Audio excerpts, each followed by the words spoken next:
আসসালামু আলাইকুম, নমস্কাৰ। কিমান লাইভটো উৰিব, যিমান লাইভ উৰিব সিমানে লাইভ কৰি দিম, কিন্তু মোৰ প্ৰতিজন ৰাইজলৈ এটা অনুৰোধ আছে যে এই লাইভটো আপোনালোকে সকলোৱে আগুৱাই দিয়ক।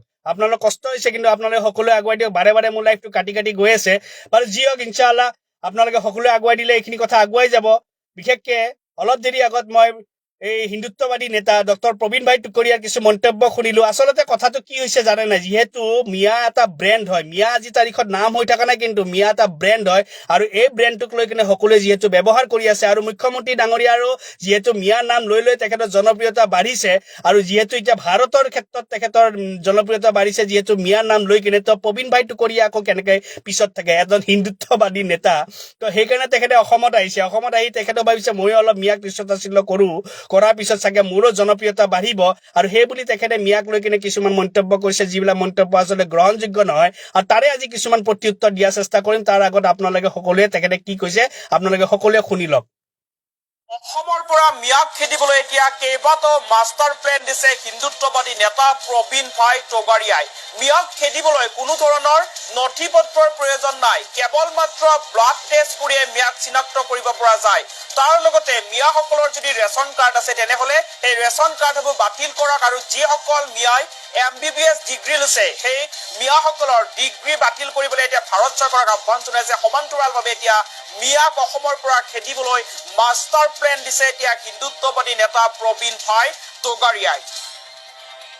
আপোনালোকে সকলোৱে শুনিলে, এয়া হৈ গ'ল ডক্টৰ প্ৰবীণ ভাই টুকৰীয়াৰ মন্তব্য, এজন হিন্দুত্ববাদী নেতা তেখেতৰ এইবিলাক মন্তব্য। কিন্তু আজি তেখেতৰ ভাষাতে মানে হিন্দীতে প্ৰত্যুত্তৰ দিলো হয়, কিন্তু যিহেতু তেখেতে অসমত আহিছে তেতিয়াহ'লে তেখেতে অসমীয়া ভাষা বুজি পাব লাগিব, জানি ল'ব লাগিব। কিন্তু যদি কোনোবাই তেখেতে যদি অসমীয়া ভাষা বুজি নাপায়, তো কোনোবাই তেখেতক এইখিনি কথা বুজাই দিলে খুবেই ভাল পাম। আৰু যদি সৎ সাহস যদি আছে প্ৰবীণ ভাই টুকৰীয়া, তেতিয়া এইকেইটাৰ কথা আচলতে উত্তৰ দিব, যদি দম আছে দিয়ক। তেতিয়াহ'লে প্ৰথমটো কথাটো হৈছে যে প্ৰবীণ ভাই টুকৰীয়া, আপুনিতো ডক্টৰ বুলি নিজক পৰিচয় দিছে যে আপুনি ডক্টৰ হয় বুলি। আমাৰতো সন্দেহ হৈছে আপুনিতো ডক্টৰ নহয়, কাৰণ আপোনাৰ ডক্টৰৰ এখন চাৰ্টিফিকেট হ'বই নোৱাৰে, কাৰণ আপুনি এজন শিক্ষিত মানুহৰ পৰিচয় দিয়া নাই। আপুনি কৈছে DNA টেষ্ট কৰি কিনে আপুনি কোন মিয়া, কোন হিন্দু, কোন বাংলাদেশী, কোন ভাৰতীয় আপুনি গম পাব। DNA টেষ্ট কৰি কিনে আপুনি সেইবিলাক গম পাব। DNA মানে কি জানেনে? DNA অৰ্থ জানেনে আপুনি? DNA শব্দটো অৰ্থটো কি হয়? DNA টেষ্ট কৰি কিনে আপুনি মিয়া কোন, বাংলাদেশী কোন, ভাৰতীয় কোন, হিন্দু কোন, আপুনি এইবিলাক চিনাক্ত কৰিব আহিছে। মানে গছত যেনেকে গৰু উঠি কিনে নাচি থাকে, সেই এনেকুৱা ধৰণৰ আপোনাৰ এইবিলাক মন্তব্য শুনি কিনে গোবৰ চাপ কিছুমানে বৰ সুখী পাব পাৰে, কিন্তু শিক্ষিত মানুহে এইবিলাক কথা শুনি কিনে আচলতে লাজ পায় যে হিন্দুত্ববাদী নেতা, এটা হিন্দু ধৰ্ম যাক আচলতে আমি সকলোৱে সন্মান কৰো, সেই ধৰ্মৰ এজন নেতা হবলৈ আহি কিনে তেখেতে এনেকুৱা গছত গৰু উঠা কথা কৈ ভাই। DNA টেষ্ট কৰি কিনে আচলতে তেখেতে কোন মিয়া, কোন ভাৰতীয়, কোন বাংলাদেশী চিনি পাব। আৰু দ্বিতীয় নম্বৰ কথা, আপুনি যি ৰেচন কাৰ্ড মিয়াৰ বাতিল কৰিবলৈ দিছে, যিসকল ল'ৰা ছোৱালীয়ে MBBS পাছ কৰিছে মিয়া ল'ৰা ছোৱালী, সেইসকলৰ চাৰ্টিফিকেট বাতিল কৰিবলৈ দিছে। তো আপোনাক মই প্ৰথমত দুটামান প্ৰশ্ন কৰি ল'ব বিচাৰিছো। আপুনি প্ৰবীণ ভাই টুকৰীয়া, আপুনি ভাৰত স্বাধীনৰ ক্ষেত্ৰত আপোনাৰ কি ভূমিকা আছিলে আপুনি জনাবচোন। আপোনাৰ নিচিনা মানুহটো ভাৰত স্বাধীনৰ ক্ষেত্ৰতো আপোনালোকৰ কোনো ধৰণৰ ভূমিকা নাছিলে, কিন্তু আপোনাক প্ৰশ্ন কৰিছো, আপুনি জনাব আপোনাৰ কি ভূমিকা আছিলে।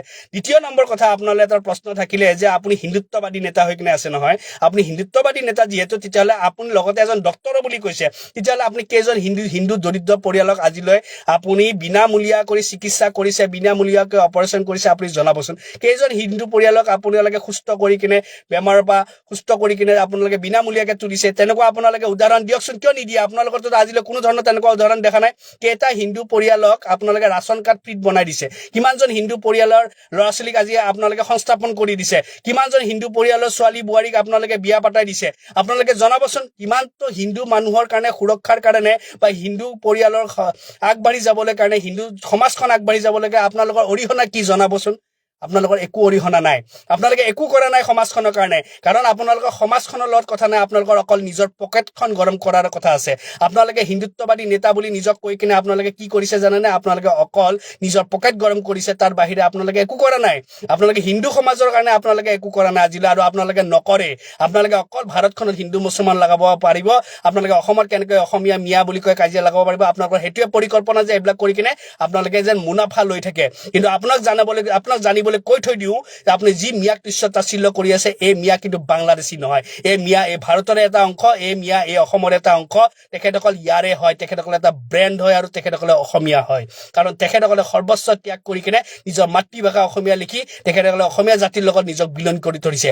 আৰু দ্বিতীয় নম্বৰ কথা, মিয়া ল'ৰা ছোৱালী যিখিনি আজি শিক্ষিত হৈছে আপুনি কি কৈছে যে তেখেত অকল ডক্টৰ হৈছে অকল ডক্টৰ হৈ থকা নাই প্ৰবীণ ভাই টুকুৰীয়া আপুনি হয়তো নাজানে আজি তাৰিখত মিয়া ল'ৰা ছোৱালী কষ্ট কৰিছে কষ্ট বুজি পাইছে নে ফ্ৰীত কৰা নাই একো কথা কষ্ট কৰিছে আৰু কষ্ট কৰি তেখেতসকলে পঢ়া শুনা কৰিছে আৰু পঢ়া শুনা কৰি কিনে অকল তেখেতে ডক্টৰ নহয় এডভোকেট নহয় তেখেতে পুলিচ নহয় তেখেতসকলে বিজনেছৰ ক্ষেত্ৰত নহয় তেখেতে পাইলট ক্ষেত্ৰত নহয় তেখেতে চাইন্টিষ্ট ক্ষেত্ৰত নহয় তেখেতৰ সৰ্বোচ্চ সকলো ক্ষেত্ৰত তেখেতসকলে শিক্ষা গ্ৰহণ কৰি কিনে আগুৱাই গৈছে বুজি পাইছে কষ্ট কৰিছে পঢ়িছে পঢ়ি মেলি কিনে আগুৱাইছে আৰু আগুৱাই যায় অসমৰ নাম ভাৰতত হওক বিশ্বত হওক তেখেতসকলে জিলিকাই ৰাখিছে আপোনালোকে ফ্ৰী কিমানজন ল'ৰা ছোৱালী শিক্ষিত কৰাইছে হিন্দু ল'ৰা ছোৱালী কওকচোন হা আপোনালোকে চাৰ্টিফিকেট বাতিল কৰে শুনক প্ৰবীণ ভাই টুকুৰীয়া মিয়া ল'ৰা ছোৱালী হওক বা হিন্দু ল'ৰা ছোৱালী হওক বা যোনে হওক শিক্ষা যোনে গ্ৰহণ কৰিছে শিক্ষিত যোনে হৈ কিনে নিজক জিলিকাই তুলিছে নিজক লগত নিজৰ সমাজ জিলিকাৰ লগত নিজৰ ভাৰতখন নিজৰ দেশখন জিলিকাই ৰাখিছে সেইসকলক আমি সদায় আগুৱাই দিব লাগিব বুজি পাইছে আৰু এই যিসকল তেখেতসকলে কষ্ট কৰি কিনে যিসকল চাৰ্টিফিকেট তেখেতসকলে পাইছে এয়া আপোনাৰ লগৰ পৈতৃক সম্পত্তি নহয় বুজি পাইছে নে প্ৰবীণ ভাই টুকুৰীয়া চাৰ্টিফিকেট বাতিল কৰিবলৈ কাৰণে এই চাৰ্টিফিকেট আপোনাৰ লগৰ পৈতৃক সম্পত্তি নহয় সেইকাৰণে এনেকুৱা মন্তব্য গছত গৰু উঠা মন্তব্য নকৰিব এনেকুৱা অশিক্ষিতৰ মন্তব্য নকৰিব নিজক যেতিয়া ডক্টৰ বুলি কৈছে ডক্টৰৰ মৰ্যাদাটো ৰাখিব আৰু হিন্দুত্ববাদী নেতা হোৱাৰ আগত হিন্দুৰ কাৰণে কি কাম কৰিছে আগতে সেইখিনি জনাব আৰু যদি ইমানে হিন্দুত্ববাদী নেতা হ'বলৈ মন আছে নহয় তেতিয়াহ'লে হিন্দু সমাজখন আগুৱাই লৈ যাবলৈ কাম কৰক জাতিবাদ খতম কৰক বুজি পাইছেনে ল'ৰা ছোৱালীক শিক্ষিত কৰক ল'ৰা ছোৱালীক পঢ়া শুনাৰ ক্ষেত্ৰত আগবঢ়াওক দৰিদ্ৰ পৰিয়ালক আপোনালোকে চিকিৎসা ক্ষেত্ৰত বিনামূলীয়া চিকিৎসা কৰি দিয়ক যাৰ অসুবিধা হৈ আছে সেই অসুবিধা আপোনালোকে দূৰ কৰক তেতিয়া আপোনালোক ক'ব পৰা যাব যে আপোনালোকে এজন হিন্দুত্ববাদী নেতা কিন্তু যদি সেইবিলাক নকৰি কিনে এনে হিন্দু মুছলমান আৰু নিজৰ জনপ্ৰিয়তা বঢ়াবলৈ কাৰণে যদি মিয়া অসমীয়া হিন্দু মুছলমান যদি অসমত লগাবলৈ আহে তেতিয়াহ'লে এইটো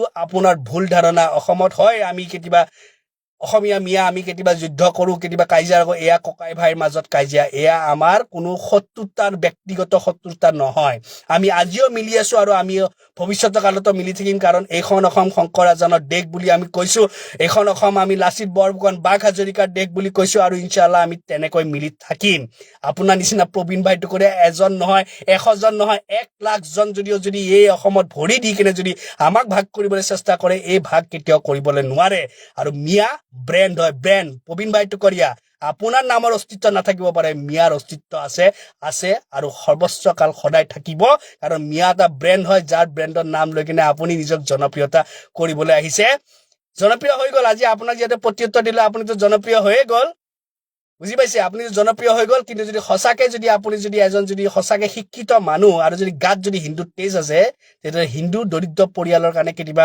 সহায় হাত আগবঢ়াই দিয়ক হিন্দু মানুহৰ কাৰণে সহায় কাম কৰি দেখুৱাই দিয়ক তেতিয়া কম যে আপুনি হিন্দুত্ববাদী নেতা এনেই বেল চেলাই অকল হিন্দু মুছলমান কৰি লাভ নাই এইবিলাক কৰি এতিয়া ৰাইজে বুজি পাই গৈছে যে আপোনালোকৰ অকল যে এইবিলাক হিন্দুত্ববাদী নামত যে আপোনালোকে অকল ধৰ্মীয় নামত যে আপোনালোকে নিজৰ পকেট গৰম কৰি আছে এতিয়া ৰাইজে গম পাই আছে আৰু এইখন অসম হয় এইখন অসম বুজি পাইছে অসমত আমি ধৰ্ম নামত যুদ্ধ লাগিবলৈ শিকা নাই জাতি নামত যুদ্ধ লাগিবলৈ শিকা নাই ভাষা নামত যুদ্ধ লাগিবলৈ শিকা নাই ককাই ভাই বুলি আমি কেতিয়াবা তৰ্কাতৰ্কি কৰিম সেই বুলি কোনোবা বাহিৰাই আহি কিনে আমাৰ ইয়াত যুদ্ধ লগাব ইমানখিনিও আমি দুৰ্বল নহয় সময়ত আমি হিন্দু মুছলমান এক হৈ যাম সময়ত আমি মিয়া অসমীয়া এক হৈ যাম সময়ত আমি সকলো ভাষী জনগোষ্ঠী সকলো মানুহ আমি এক হৈ কিনে আমি আমাৰ অসমখন আমাৰ সমাজখন বচাবলৈ কাৰণে আমি ইনশাআল্লাহ আমি আগত গুচি যাম জয় অসম